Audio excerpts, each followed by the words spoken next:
Hello, this is Kelly Kleiman, and you're listening to the DealershipNews.com podcast, where we cover the who's happening in the automotive industry. Today, we're discussing how to increase your profit margins using a company called automotiveMastermind. I'm going to approach this interview from a different angle and let our guest explain in detail, at his own pace, how a dealer can profit more with his company. I say this with a sense of urgency because all the indicators are pointing to a downturn in sales in the auto industry, and profit will definitely need to be found in every nook and cranny of the dealership. Ladies and gentlemen, I give you a man with perhaps one of the coolest names I've ever heard, Mr. Napoleon Rumteen. Welcome to Dealership News. Thank you very much. Happy to be here. Happy to have you. Tell us about how you got into the automotive industry.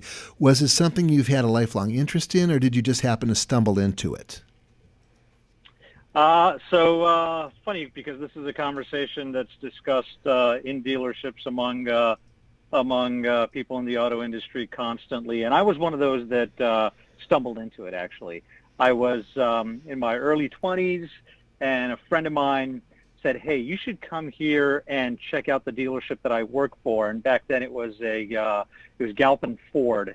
This was, I'm going to date myself, but this was 1993 with a Ford dealership that was selling 1,000 cars per month. It was, and still is, a world-class organization and something people look up to as a dealer entity and how they do business. So, it didn't take me long. The second I walked in there and I took a look at the operation, a lot of people, especially not in the industry, have stereotypes about the car business, but any stereotype I had was just blown away when I saw the operation and what a professional environment.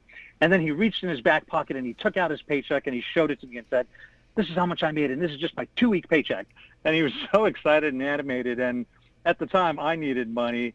And I started thinking, and the mouse just started running really fast, thinking what I can do and how I can change my life with the money that he was making if I could do the same. And I stepped into it from that moment on, and I've been in the business for over 2 decades. Yeah, they've had a lot of great things going on over there over the years. That's absolutely one of the premier dealerships in the country. So tell us about automotiveMastermind. How long have you guys been maximizing profits for dealers, and who was your first client? Yeah, so automotiveMastermind has been around since, started in 2012, really went to market in late 2013. And I was a dealer when one of the founders came and presented Mastermind to me in late 2014. So I've been with the company for almost 3 years, and we have been maximizing profit for dealers since we went to market, and that's late 2013. And Mercedes-Benz of Nanuet was one of our first customers, and still on with us. We have an amazing relationship with them. So everyone has an elevator pitch, but for the GM or president of a big dealer group who doesn't know you guys, what would a 30-second elevator pitch sound like? No reading from a script. I know you don't need one. Ready, set, go. Oh. Yeah, so automotiveMastermind is a behavior prediction solution that helps dealers maximize their volume sales and profitability specific to 3 areas: retention business, referral business, and conquest, especially sales from their service drive. That was 30 seconds. That was phenomenal. You are the first in many, many interviews to go 30 seconds, almost on the dot. Actually, a little less than 30 seconds. We're going to get into some of those different elements in a second, but what distinguishes you from the competition? There's a lot of guys out there, obviously, who claim to do great things for dealers. I know that you do, and I'd like to know what distinguishes you from the others. Yeah, thanks. Obviously, a question that every dealer or group or manufacturer asks us, and there are a lot of companies out there doing great things for dealers. What I feel really distinguishes us is our behavior prediction solution.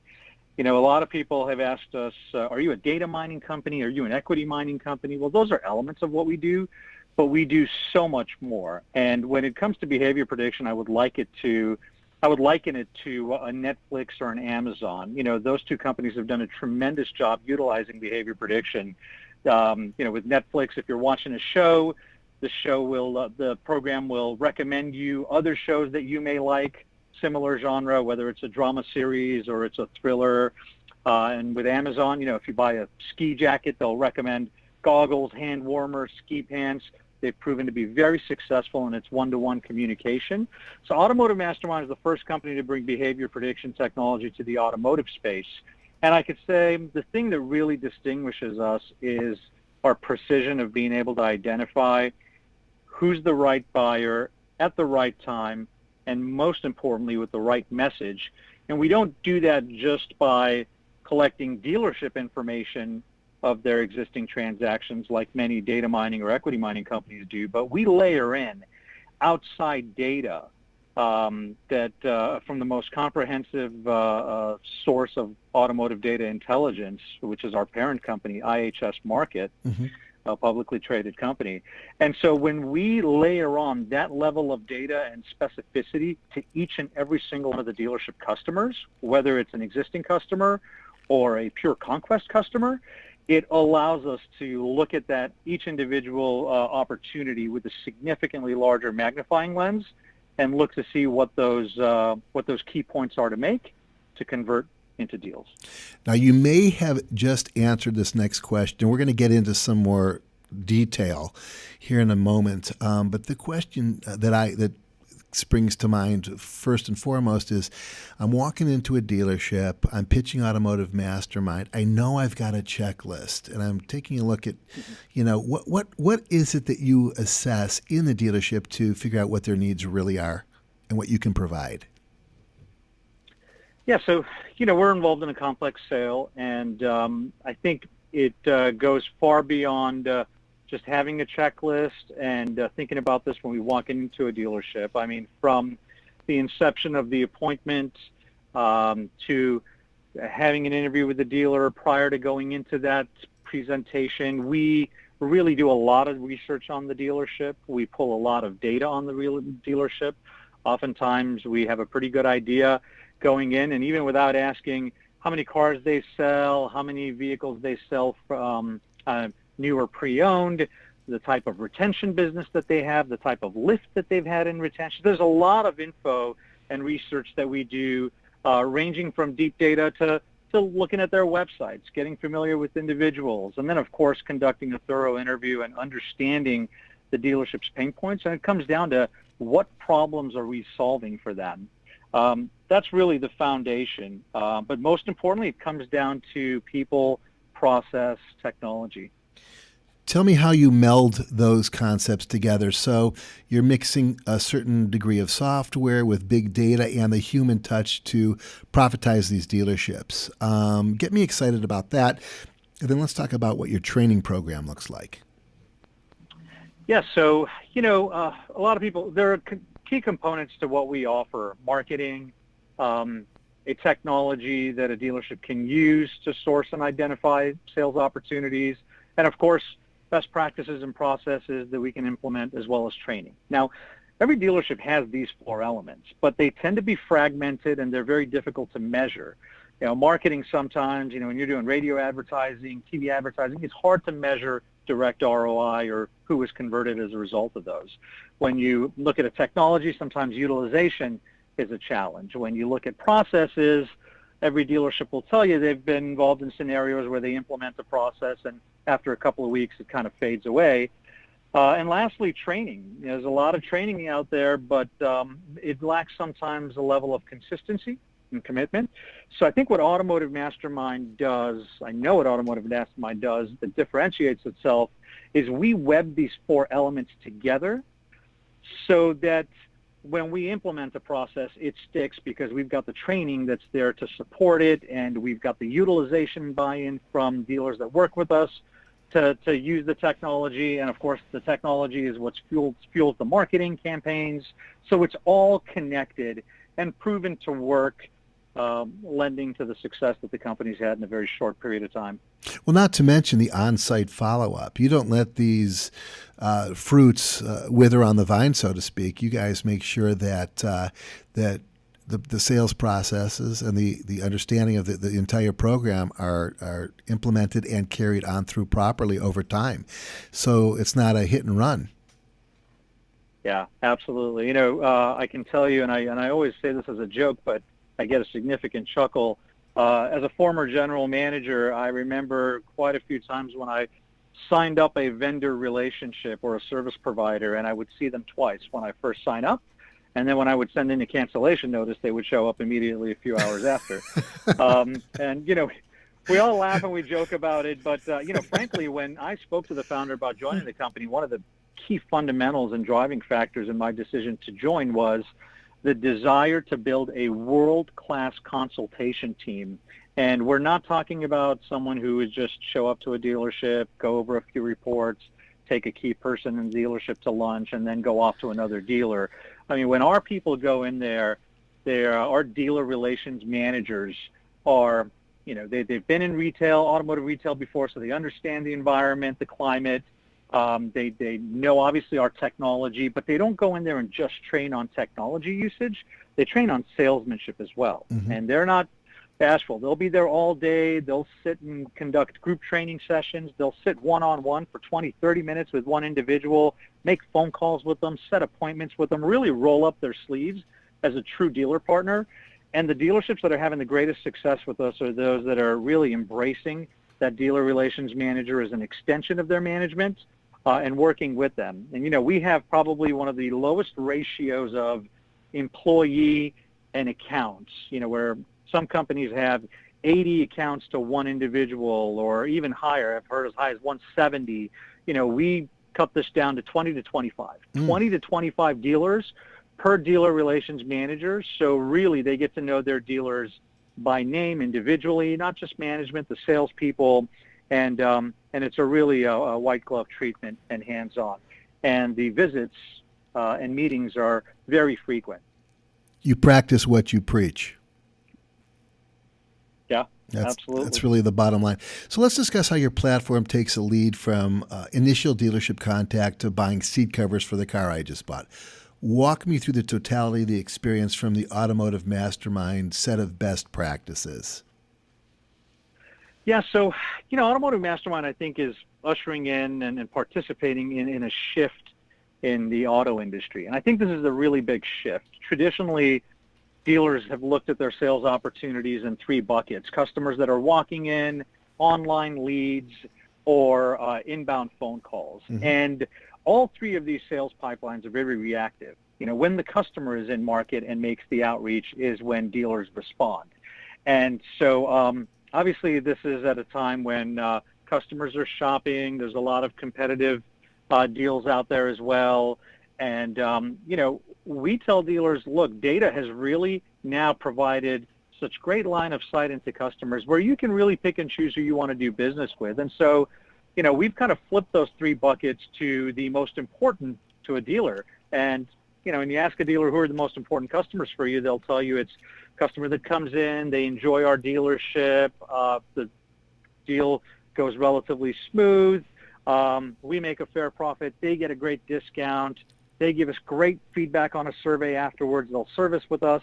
So we say, look, that ideal customer is your repeat customer, mm-hmm. your repeat customer in your area of interest. So we bucket customers instead of the phone, online lead, and walk-in into your previous customers, the referrals that those previous customers generate, and then new conquest business that have never serviced with you or never bought from you. And the closing ratios go up in that order as well, or actually descend in that order. So with your retention customer being most important. And what Mastermind does is our artificial intelligence, our system predicts who's likely get into a new vehicle because of a lot of different factors. And so sometimes, not only are dealers aware of who's a likely candidate to get into a new vehicle before any competitor does, they oftentimes know even before the customers themselves know they should be on the market. This could be 8 months out, 12 months out. Maybe someone's leasing a vehicle and they're way over on their mileage, but they haven't thought about how much money they can incur in penalties, and that there are programs where they can get out of a vehicle now and save a lot of money. That's where it becomes very consultative. It's one-on-one communication. So we identify all of these customers, and then we take a three-pronged attack of, marketing to these customers with one-to-one communication, very specific, detailed information that actually spells out the deal offer, and the outbound effort from the dealership as well. And, when I say 3-pronged attack, it's direct mail, email, as well as an outbound call that really creates that perfect trifecta and builds urgency and gets the consumer's attention. And then we realize once they hear the message, they're quite interested because it hits home. Great and answer. From that point, the appointment's set. They come in. The transaction's very smooth. In fact, customers coming in through our system, they get the campaign and the outbound information, they close it over 95%. Unbelievable. Which is huge. Yeah, that's remarkable stuff. So I guess you just answered the question, but what KPIs should a dealership watch for, say, 90 days after they've implemented your program? Key performance indicators, lift in traffic, more sales, all the above? Yeah, so look, I'm a point A to point B in a direct straight line kind of guy. So I would say first and foremost, let's look at sales. Yeah. Retention number, sales, before and after, right? Immediately. If it's not selling you more vehicles and making you more money, it's not worth having.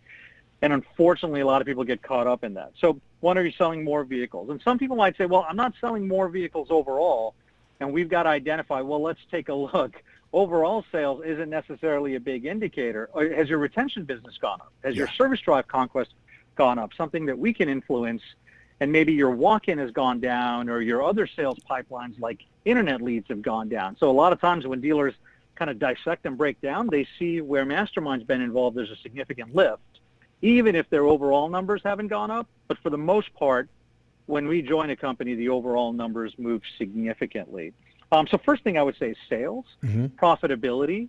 Look at how much sooner customers are coming out of their existing agreements, whether it's a finance or lease, and getting into a new deal with the dealership. Then obviously you've got the standard KPIs of personnel utilization, activity level, and we've got great reporting on all that. Yeah, that's interesting. Sales really the bottom line. Whenever I look at people setting up conversion goals, and it's like, visits to the website or a certain amount of time on site duration, it's like, how about conversions are like sales? That's the one thing in digital marketing that's always kind of thrown me. I've been in it a long time, and when digital marketers set up goals, and those goals are based on conversions that aren't sales, I'm always like, oh, that's really not what the client wants. You need to be able to prove that you're actually leading to sales, right? I mean, ROI is the whole thing. Can you throw a couple case studies at us? What would a dealership expect when they bring you in, say, for 90 to 120 days? So that's a good question. It's a little complicated because, quite frankly, when we go in to meet with the dealership, the day that we present to them, and the way when we go into the steps of looking at investment and ROI, we literally spell out how many vehicles, based on store size, they can expect to sell. And I mean, we've got numbers ranging. Obviously, a dealership smaller size can sell, an additional 10, 15, 20, all the way up to we've got dealers that have attributed Automotive Mastermind sales of over 150 units per month to Automotive Mastermind based on size. But the great thing about it is, unlike some providers that say, utilize our technology, you'll improve sales, we actually go in there and say, here is what you could expect to sell. So before a dealer signs up, they already have an idea of the type of lift they can get. And then every time we go into the dealership on our performance visits or customized workshops with that dealer relations manager that I was talking about, we're constantly reviewing it. Hey, are we crushing this number? Great. How do we improve? If we're falling short, here's exactly the number of deals that we're falling short by, and these are the opportunities that are being missed. And dealers really appreciate that because you can go in and just say, hey, we've got to improve utilization, we've got to improve effort, add more resources. But when dealers actually see, wow, I can sell another 25 vehicles if I really just talk to these specific customers, and this is the type of closing ratio I would have, we've been able to really help dealers improve. And I think the greatest compliment I can ever say we've received has been from a dealership saying, you know what, you didn't just help me get a lift and repeat referral and new business. You actually helped my sales staff become better salespeople in general. It's interesting that you actually set a bar and then are willing to admit that maybe you haven't reached that bar and make adjustments as opposed to just sort of disappear into the loam. Where will Automotive Mastermind be in 5 years, and what do you have in R&D that we should all be getting excited about? Oh, wow. So what don't we have in R&D? So, we since the inception of the company, we've been buying data from IHS Markit, who, as I said, is an international publicly traded company. They have the most current and comprehensive data intelligence in the automotive industry. They know where every car is dating back to 1968 in the United States, who bought it, who owns it now, info on those people. And I'm really proud to say that as of September of last year, they acquired Automotive Mastermind. So now we have access to all of their raw data and are able to predict that much smoother. So to answer your question, we've got some incredible work happening right now with regards to pure conquest, which means this a dealership that has never sold or serviced a customer, whether it's the brand that they service or even a different brand. They will have the opportunity to identify customers in their area of interest who are within a 6-month buying window, who you would run a campaign for that period of time, and have that level of detail with regard to these specific customers to convert at unprecedented numbers that Conquest business has never done before. And like I said, really shifting that paradigm into picking and choosing on an individual basis who you want to sell to and when, and those that are in market with the right message. You know, I'm a very big fan of SEO, SEM, and other online advertising. I would never say stop doing that, but you know, if I had a choice of reaching out to a specific customer with a detailed, specific message to them, and knowing their scenario and what they're looking for, versus maybe committing some money to just an online search, hoping that a customer types in some keywords, hoping they click on my link, hoping they inquire. I think the likelihood of a sales conversion is much stronger with the former. And then in addition to that, we are constantly working. We employ data scientists in our New York and San Francisco office. And they're constantly calibrating our technology to be more and more accurate. And then some of the other stuff that we're working on, unfortunately I can't share now, but everything that we're putting forth are game changers in the industry. Well, you know, I try to get as nosy as I can. We like to break news here on dealershipnews.com. And hey, we want to thank you for joining us, folks. That is the one and only man with the coolest name in show business, Napoleon Rumteen. The company is Automotive Mastermind. You're listening to dealershipnews.com's podcast. I'm Kelly Kleinman. You know where to find us. You know where to get the latest and the greatest in automotive news. Just check us out at dealershipnews.com. And Napoleon Rumteen, otherwise known as Napo, thank you so much for joining us, and we'll definitely be in touch with you down the road. Thanks for having me. A pleasure.